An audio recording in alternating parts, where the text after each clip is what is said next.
Section 1. Leasing.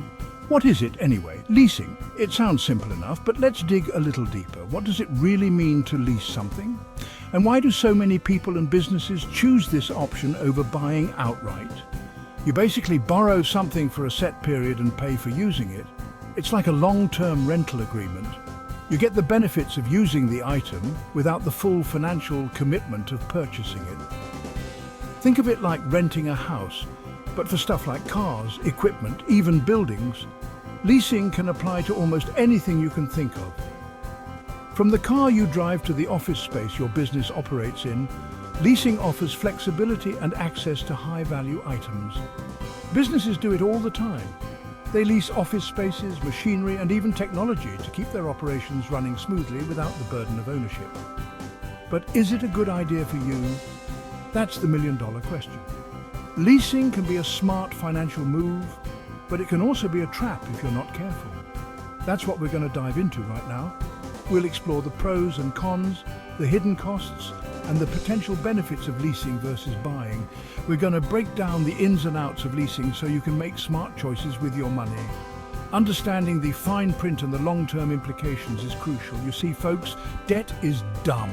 Accumulating debt through leasing can be a slippery slope if not managed properly. You need to own your stuff, not rent it forever. Ownership builds equity and long-term financial stability.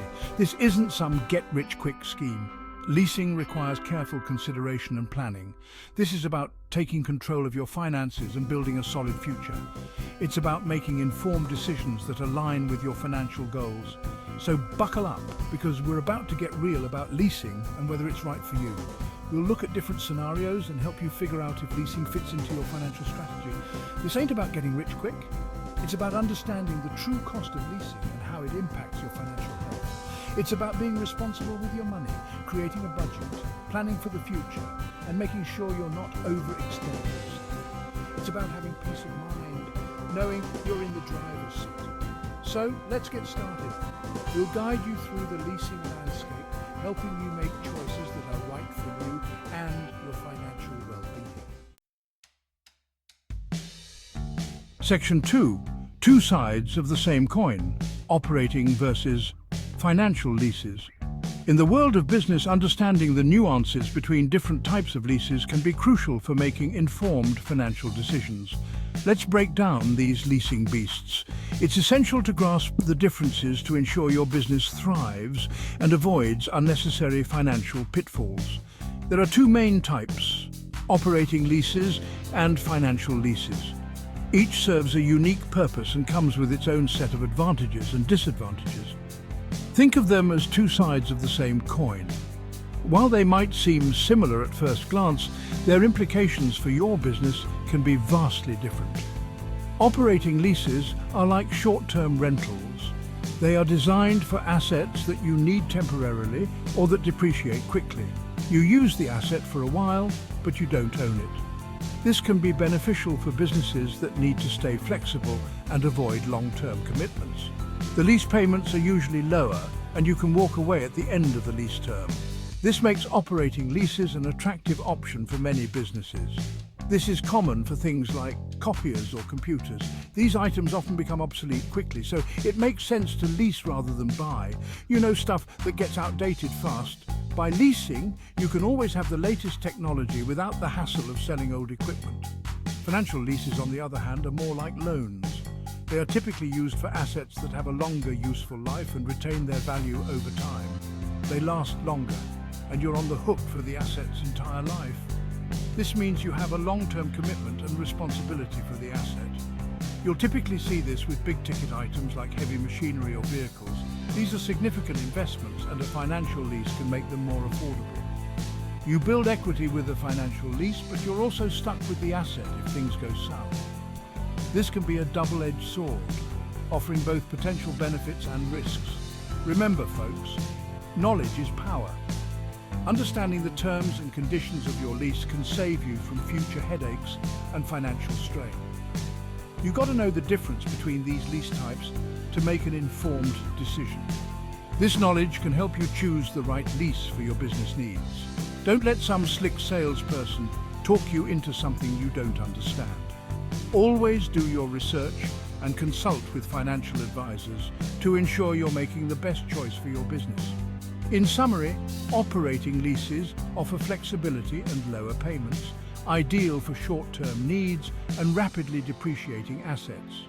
Financial leases, however, provide a path to ownership and are suited for long-term investments in valuable assets. By understanding these differences, you can make strategic decisions that align with your business goals and financial strategy. So take the time to evaluate your options and choose wisely. Whether you opt for an operating lease or a financial lease, the key is to ensure it supports your business's growth and operational efficiency.